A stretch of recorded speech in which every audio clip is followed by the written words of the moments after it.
Hello student, pericyclic reactions के बारे में आज हम इस वीडियो में बात करेंगे।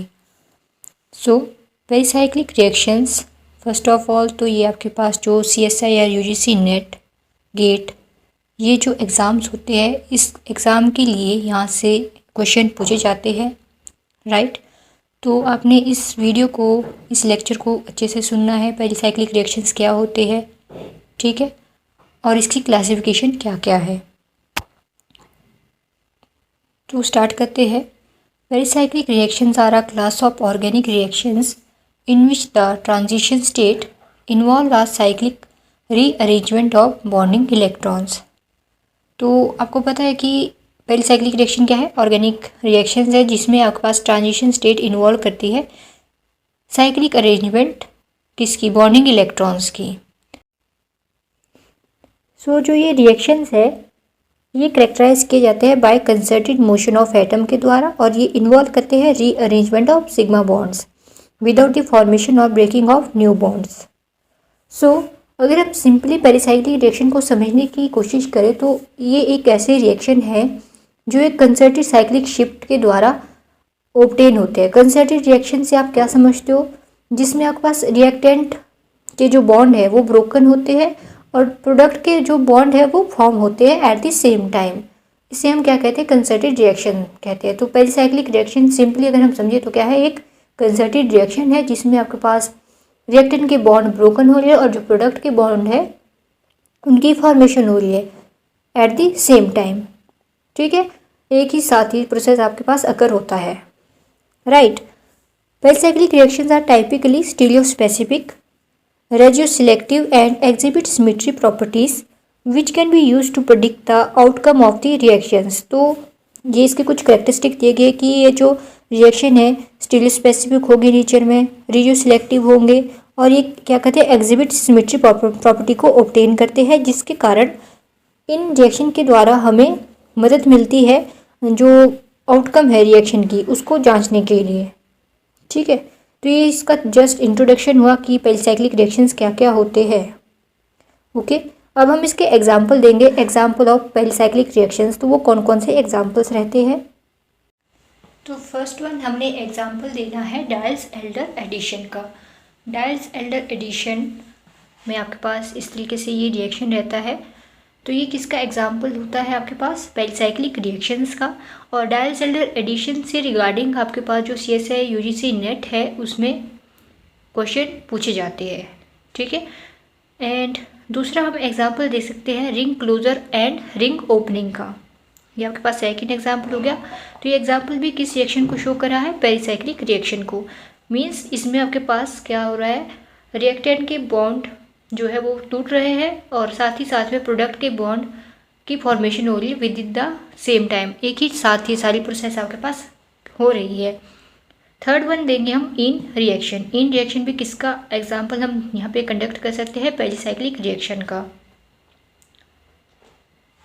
Then the energy of activation of pericyclic reactions is supplied by heat और बाय UV लाइट। तो जो एनर्जी है, एनर्जी ऑफ एक्टिवेशन है पेरिसाइक्लिक रिएक्शन का, वो सप्लाई किया जाता है बाय हीट। जो हीट कौन सी किस फॉर्म में होगी? थर्मल इंडक्शन की फॉर्म में, या फिर UV लाइट जिसे हम क्या कहते हैं? फोटो इंडक्शन भी कहते हैं। इस फॉर्म में आपके पास एनर्जी ऑफ एक्टिवेशन में सप्लाई होती है हीट और UV light. Pericyclic reaction are stereospecific, जैसे कि हमने पहली बात की, स्टीरियोस्पेसिफिक होते हैं नेचर में, ठीक है। एंड ये कंडक्ट करते हैं 2 मोड ऑफ इंडक्शन, और वो हमने बात कर दी, या तो वो थर्मली कंडक्ट होंगे या फिर फोटोकेमिकली, ओके। देन हम बात करते हैं स्टीरियो केमिस्ट्री ऑफ रिएक्शन के बारे में। स्टीरियो केमिस्ट्री ऑफ रिएक्शन में हम फर्स्टली तो 3 एग्जांपल को यहाँ पे पुट करेंगे। तो ये आपके पास रिएक्टेंट है, इस टाइप का पास रिएक्टेंट रहेगा। इस रिएक्टेंट से जब हम हीट सप्लाई करेंगे, ठीक है, मीन्स हम थर्मल रिएक्शन कर रहे हैं किसी भी रिएक्शन को एक्टिवेट करने के लिए, जब हम हीट सप्लाई करेंगे तो प्रोडक्ट बनेगा आपका इस वे में। सिमिलरली जब हम सेकंड कंपाउंड लेंगे और इसको हम अगेन हीट सप्लाई करेंगे तो आपके पास प्रोडक्ट बनेगा दिस वन। एंड जब हम HV का मतलब क्या है? फोटोकेमिकल या फिर फोटो इंडक्शन हम यहाँ पे जनरेट करे हैं इस रिएक्शन को कंडक्ट करने के लिए, तो आपके पास जो एंड प्रोडक्ट बनेगा वो बनेगा इस वे में। तो इसे हम क्या समझते हैं, पहले इसकी स्टेटमेंट पढ़ लेते हैं। The first two reactions are thermal reactions activated by heat, जो कि हमने पहले ही बात की। ये जो आपके पास दो रिएक्शन है ये आपके पास थर्मली एक्टिवेटेड हो रहे हैं, ठीक है। और जो थर्ड रिएक्शन है इस photochemical reaction and it activated by light. तो थर्ड वन आपके पास एक्टिवेट कैसे होगा, लाइट के थ्रू होगा। तो इसमें भी हमने बात की है, नोट यहाँ पे दिया गया है, when starting material is heated it gives this product and when starting material is irradiated the product is trans.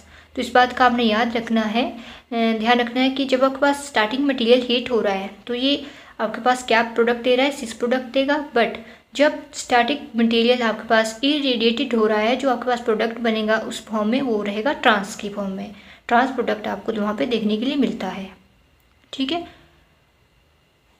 Several theories have been developed to rationalize these pericyclic reactions, जैसे RB वुडवर्ड थ्योरी हो गई, R Hoffmann, इन्होंने आपके पास दो explanation दी थी based on the symmetry of molecular orbitals, ठीक है, and of the product and reactant. The theory proposed is known as conservation of orbital symmetry. तो बहुत ज़्यादा थ्योरीज दी गई है जिससे आपके पास जो ये पेरिसाइक्लिक रिएक्शंस है उनको समझा जा सके, ओके। करेक्टरिस्टिक्स की बात करें तो these reactions are insensitive to the presence or absence of catalyst or solvent. These are feasible both thermally as well as photochemically. Product through thermal and photochemical transformations are generally different in their stereochemistry.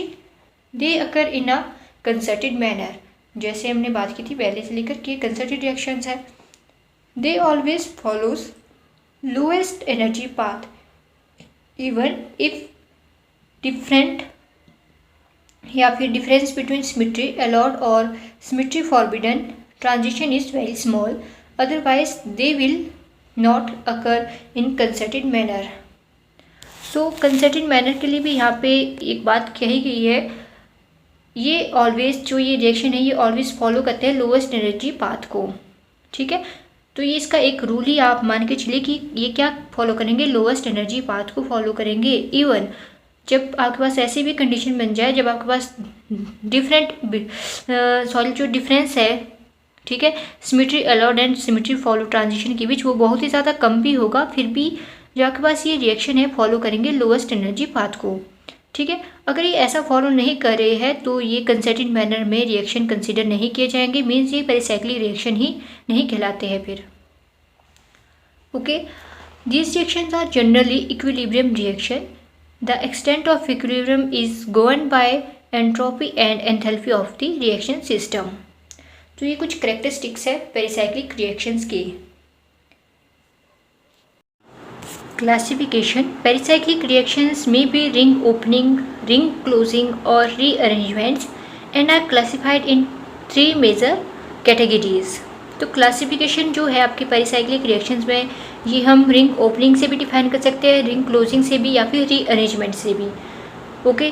तो 3 major categories है जो आपके pericyclic reactions में पाई जाती है। पहला है आपके पास electrocyclic reactions, second one is cycloaddition reactions, third one is sigmatropic rearrangement. तो पहले हम बात करेंगे इलेक्ट्रोसाइक्लिक रिएक्शंस के बारे में। Electrocyclic reactions. In these reactions, a conjugate system undergoes ring closure or ring opening. तो इन स्पेसिफिक टाइप के रिएक्शंस में क्या हो रहा है, कंजुगेट सिस्टम होता है जो ring closure and ring opening को फॉलो कर रहा है, ठीक है। The sigmatropic rearrangement are an example of electrocyclic reactions. तो इसका एग्जाम्पल यहाँ पर दिया गया है, बट इसमें हम फर्दर भी एग्जाम्पल देखेंगे क्योंकि जो आपके पास सिग्माट्रोपिक रीअरेंजमेंट है वो एक अलग से इसकी क्लासिफिकेशन के टाइप में आता है।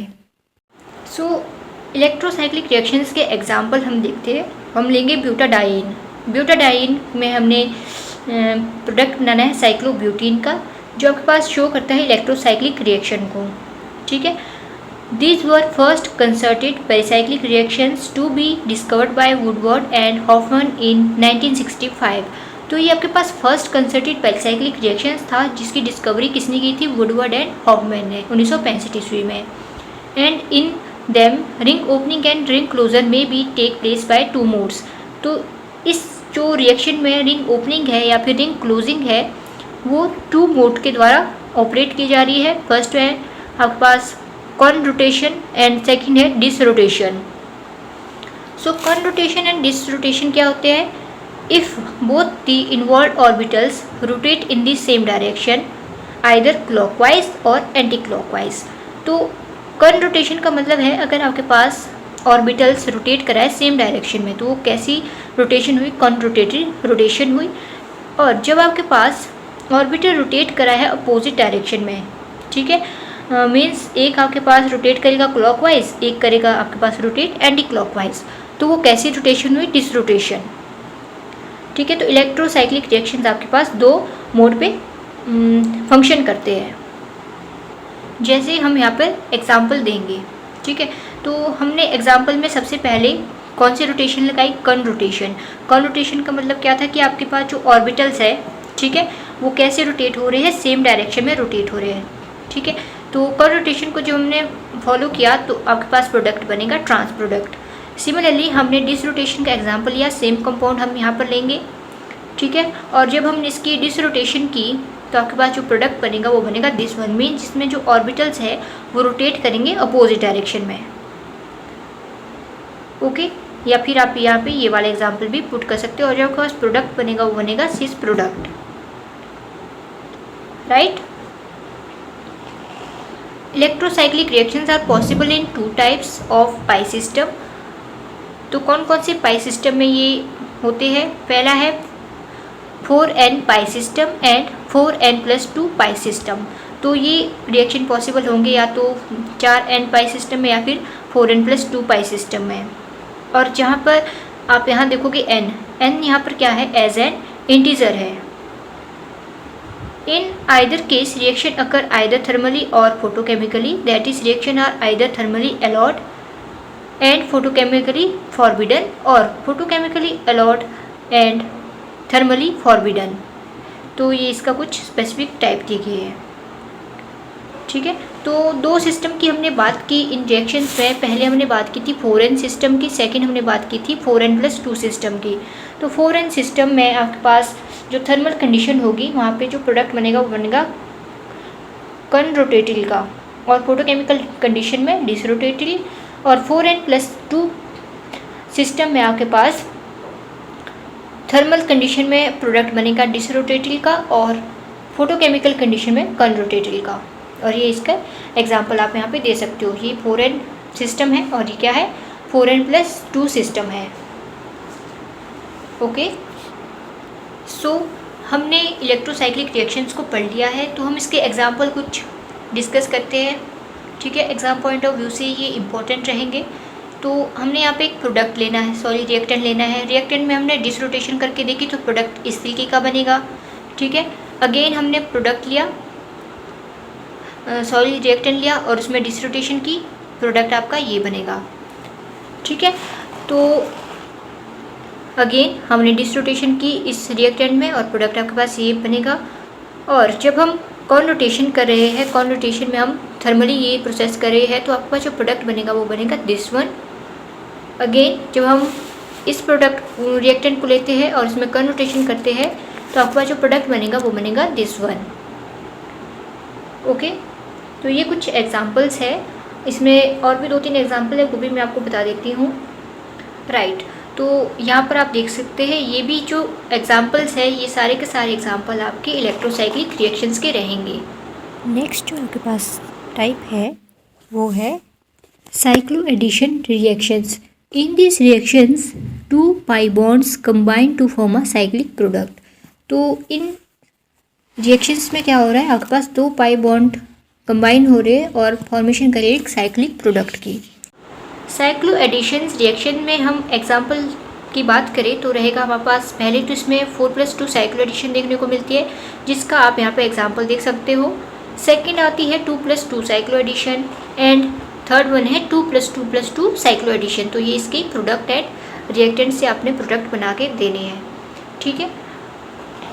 और इन रिएक्शंस को हम क्लासीफाई करते हैं M+N साइक्लो एडिशन रिएक्शन की तरह, जिसमें हम यहाँ पर हमने बात की इस तरीके की एडिशन साइक्लो एडिशन देखने को हमें मिल जाती है, ओके। और अगर हम बात करें स्पेसिफिक इनके एग्जाम्पल की, तो हमने यहाँ पर दिए हैं 2+2 साइक्लो एडिशन का ये एग्जाम्पल हम देखेंगे, और ये रहेगा 4+2 साइक्लो एडिशन रिएक्शन का। तो इन साइक्लो एडिशन रिएक्शन में आपके पास दो टर्म्स और होती है, सुप्राफेशियल एंड इंट्राफेशियल प्रोसेसेस, ठीक है। तो ये प्रोसेसेस क्या होती है? Suprafascial and intrafascial cycloadditions have their definite stereochemical consequences which can be made clear through the following examples। तो इनकी एक स्पेसिफिक अपनी डेफिनेट स्टीरियोकेमिकल कॉन्सिक्वेंसेज होती है, जिसे हम फॉलोइंग एग्जाम्पल से समझ सकते हैं। It has been observed that intrafacial addition of bromine to cis-2-butene yields Dl2,3 dibromobutene and it is expected that superficial addition of the same will produce meso-2,3 dibromobutane। तो ये आपके पास एग्जाम्पल रहेगा superficial and इंट्राफिशियल editions का, जिसमें हमने कौन सा case लिया है? ब्रोमीन का केस लिया है, ठीक है। तो इसमें हम इंट्राफिशियल एडिशन करेंगे ब्रोमीन के कंपाउंड में, और ये हमारे पास क्या प्रोडक्ट देगा? cis-2-butene, और cis-2-butene प्रोडक्ट से हमारे पास बनेगा Dl2,3 डाइब्रोमोब्यूटीन, राइट। तो ये हमने इंट्राफेशियल एडिशन की है Br2 की। इस केस में भी हमने इंट्राफेशियल एडिशन की है ब्रोमीन की, एंड इसमें हमने की है सुपराफिशियल एडिशन ऑफ ब्रोमीन, और आपके पास प्रोडक्ट बनेगा इस प्रोसेस में meso-2,3 डाइब्रोमोब्यूटेन का। तो ये इसमें एक कॉन्सेप्ट था सुपराफेशियल एंड इंट्राफेशियल का साइक्लो एडिशन रिएक्शन में। अब जो इम्पॉर्टेंट है आपके पास मैकेनिज्म ऑफ साइक्लो एडिशन, आपको एग्जामिनर एग्ज़ाम में क्वेश्चन कर सकता है। सो उस मैकेनिज्म में आपने क्या करना है? 4+2 साइक्लो एडिशन का एग्जाम्पल पुट कर देना है, क्योंकि ये आपके पास मैकेनिज्म में सबसे ईजी वे है जो आप रिप्रेजेंट कर सकते हो, ठीक है। तो 4+2 साइक्लो एडिशन आपके पास थर्मली अलाउड होती है, एंड इसको हम और क्या कहते हैं? डायल्स-ज़ेल्डर रिएक्शन भी कहते हैं। This reaction takes place in the presence of heat. तो ये किसकी प्रेजेंस में आपके पास कैरी हो रहा है? रिएक्शन हीट की प्रेजेंस में। कोरिलेशन डायग्राम में also be constructed to predict feasibility of Diels Alder reaction which is π4s + π2s cycloaddition. तो हम इसमें कोरिलेशन डायग्राम बनाएंगे डायल्स-ज़ेल्डर रिएक्शन का, इसके मैकेनिज्म को शो करने के लिए, जिससे हमें पता चलेगा कि जो साइक्लो एडिशन रिएक्शंस है वो एक्चुअल में कैसे होते हैं, ओके। तो इसका जो हम कोरिलेशन डायग्राम बनाएंगे वो इस तरीके का रहेगा। डायल्स-ज़ेल्डर रिएक्शन का हमने कोरिलेशन डायग्राम बनाना है। तो जो डायग्राम हम स्टार्ट करेंगे, प्लॉट करेंगे, वो करेंगे हम बेस से, ओके। तो ये हमने psi1 pi, psi2 psi3 pi star and psi4 के लिए ये कोरिलेशन डायग्राम बनाना है। अगर यहाँ पे आपके पास psi1 है, ठीक है, psi1 है, तो यहाँ पर आपके पास क्या रहेगा? σ1 σ2, यहाँ पर आपके पास था पाई, ठीक है, यहाँ पे pi star, σ3 star and σ4 star, okay. So ये आपके पास बनेगा correlation diagram for Diels Alder reactions के लिए। तो जब हम इस डायग्राम को देखते हैं, तो आप यहाँ पे इस डायग्राम को देखिए, इस स्ट्रक्चर को देखिए और इस स्ट्रक्चर को देखिए। तो हमने यहाँ पर SS करके रिप्रेजेंट किया, मीन्स ये सिमेट्री है, ठीक है, ये आपस में सिमेट्री है, मीन्स ये डायग्राम आपस में कोरिलेट कर रहे हैं। और आप यहाँ देखिए SS सिमेट्री, एंटी सिमेट्री, ठीक है। सिमिलरली जब आप यहाँ से ऊपर इसको प्लॉट करेंगे, आप यहाँ देखोगे symmetric and anti symmetric, and this one is anti symmetric, ठीक है। दूसरा जो आप पॉइंट इसमें देख सकते हो, यहाँ पर आपने प्लस प्लस माइनस माइनस इन साइन को भी अच्छे से डिनोट करना है, ठीक है। प्लस प्लस प्लस प्लस, यहाँ पर आपके पास क्या आएगा? माइनस माइनस माइनस माइनस और बीच में प्लस प्लस, ठीक है। तो ये आप देखोगे चारों के चारों साइन अपर इसमें है, ठीक है, और इसमें आप देखोगे नेगेटिव है। तो ये कैसा है? सिमेट्रिक है। इसमें भी आपके पास साइन आपने देखने पॉजिटिव का है, पॉजिटिव का है, पॉजिटिव पॉजिटिव नेगेटिव। तो ये साइन जो है वो बहुत ही ज़्यादा इंपॉर्टेंट आपके पास यहाँ पे इस डायग्राम में रहने वाले हैं, ठीक है। एंड जो हम 4+2 साइक्लो एडिशन की बात कर रहे हैं उसमें जो एग्जाम्पल है एक्चुअल का ये रहेगा। हमने इसका कोरिलेशन डायग्राम बनाया है इस प्रोसेस का, ठीक है। दूसरा आपके पास एग्जाम्पल या फिर क्वेश्चन आ सकता है 2+2 साइक्लो एडिशन ऑफ कीटीन्स का। कीटीन्स क्या होते हैं? जब आपके पास सेम कार्बन कंटेन करता है कीटोनिक एंड एल्कीन को, उसे हम कीटीन कहते हैं। तो इसकी भी आपके पास साइक्लो एडिशन करने के लिए आ सकती है, ठीक है। तो ये इसमें एग्जाम्पल रहेगा आपके पास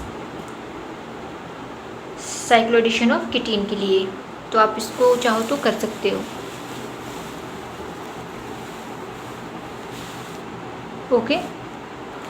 एंड एक आपके पास रहता है 1,3 डाइपोलर साइक्लो एडिशंस भी। तो 1,3 dipolar cycloaddition reactions were investigated by Hewson and his co-workers. There is large class of reaction known as 1,3 dipolar cycloaddition reactions that are analogous to the Diels-Alder reactions. तो ये जो reactions है किसके analogous है? Diels-Alder reaction के analogous है. In that they are concerted 4pi 2pi cycloaddition. This reaction can be represented as in an example की form में हम यहाँ पे देख सकते हैं। तो ये कैसे साइक्लो एडिशन रिएक्शन है? 1,3 डाइपोलर साइक्लो एडिशन है, ठीक है। तो आप चाहो तो इसको भी कर सकते हो, ओके। लास्ट जो आपके पास रीअरेंजमेंट है पेरिसाइक्लिक रिएक्शंस में वो कौन सी है? Sigmatropic rearrangement. Sigmatropic rearrangement, in this reactions a group migrate along a chain of atoms with the formation of new sigma bonds. So in reactions में क्या हो रहा है? आपके पास एक ग्रुप माइग्रेट होगा, ठीक है। कार्बन चेन जो एटम की है वहाँ पर एक आपके पास जो ग्रुप है माइग्रेट होगा और फॉर्मेशन करेगा एक न्यू सिग्मा बॉन्ड की। तो इस स्पेसिफिक टाइप के रीअरेंजमेंट में हम एग्जांपल दे सकते हैं क्लेजन रीअरेंजमेंट का, राइट। सिग्माट्रोपिक रीअरेंजमेंट में आपको 2 टाइप की शिफ्ट देखने को मिलती है। फर्स्ट शिफ्ट होती है 1,3 शिफ्ट एंड सेकंड होती है 1,5 शिफ्ट। तो इन शिफ्ट के एग्जाम्पल आप यहाँ पे देख सकते हो। तो 1,3 शिफ्ट का मतलब क्या है? जो आपके पास ये कंपाउंड है, ये आर ग्रुप है, ये शिफ्ट हो रहा है 3rd पोजीशन में। तो ये किसका एग्जाम्पल हो गया? 1,3 शिफ्ट का, जैसे आप यहाँ पे डायग्राम में देख सकते हो, ठीक है। ये एग्जाम्पल आप वहाँ पे बना सकते हो एग्जाम में। सेकेंड हमने देखा 1,5 शिफ्ट। 1,5 शिफ्ट का मतलब क्या है? जो आपके पास आर है वो 5th पोजीशन में यहाँ पे शिफ्ट हो जाएगा, ठीक है। वो किसका एग्जाम्पल हो गया? 1,5 शिफ्ट का। Suprafacial and intrafacial process in sigmatropic rearrangement. तो ये रीअरेंजमेंट आपके पास साइक्लो एडिशन में भी देखने को मिलती है, सुपराफेशियल एंड इंट्राफेशियल, और इस सिग्माट्रोपिक रीअरेंजमेंट भी आप इसको देख सकते हो।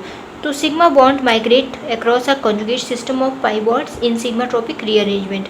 तो सिग्मा बॉन्ड माइग्रेट होता है कॉन्जुगेट सिस्टम के पास, ठीक है, सिग्माट्रोपिक रीअरेंजमेंट में। और जो न्यू बॉन्ड आपके पास फॉर्म हो रहा है वो फॉर्म होगा आइदर इन द सेम और opposite face of pi system and processes are accordingly termed as suprafacial and intrafacial respectively. तो माइग्रेशन आपके पास जो सुपराफिशियल मोड में होगी, ठीक है, migration through suprafacial mode is more feasible, तो वो ज़्यादा क्या होगी? फिजिबल होगी अगर आपके पास माइग्रेट हो रहा है सुपराफिशियल मोड से कोई compound. However when conjugated system is long enough intrafacial process में ऑल्सो भी टेक्स प्लेस।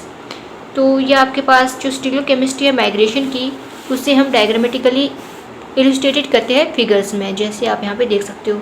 तो हमने पहले लिया है एक कंपाउंड जिसमें हमने सुपरफिशियल रीअरेंजमेंट करके देखी और आपके पास बन गया इस तरीके का प्रोडक्ट। फिर हमने बात की इंट्राफेशियल प्रोसेस की। इंट्राफेशियल में हमने सेम ये कंपाउंड लिया जो यहाँ पर हमने लिया था और इसकी हमने क्या की? माइग्रेशन की, ठीक है। और आपके पास जो प्रोडक्ट बनेगा वो बनेगा दिस वन। पहले आपने यहाँ पे देखी सुपरफिशियल में इस टाइप का आपके पास प्रोडक्ट बनेगा और इंट्राफेशियल में आपके पास इस टाइप का प्रोडक्ट देखने को मिलता है, ओके। सो ये कुछ रूल्स है फॉर हाइड्रोजन माइग्रेशन। तो हाइड्रोजन की जो माइग्रेशन हो रही है उसके लिए कुछ रूल्स दिए गए हैं। जैसे सिस्टम हम लेंगे 4n+2। तो 4n सिस्टम के लिए आपके पास अगर हम थर्मली फिजिबल करें बट जो फोटोकेमिकली कोई प्रोसेस फॉरबिडन है, तो 4n सिस्टम में हम इंट्राफेशियल रीअरेंजमेंट करेंगे। ठीक है, वहीं दूसरी ओर अगर आपके पास फोटोकेमिकली फिजिबल कोई प्रोसेस है एंड थर्मली फॉरबिडन है तो 4n के केस में वो सुपरफिशियल हम माइग्रेशन या फिर रीअरेंजमेंट करेंगे इस कंपाउंड की।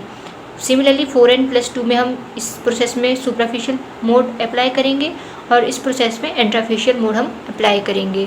So finally at the end हम पेरिसाइक्लिक रिएक्शन की जो इम्पोर्टेंस है उनको समझते हैं।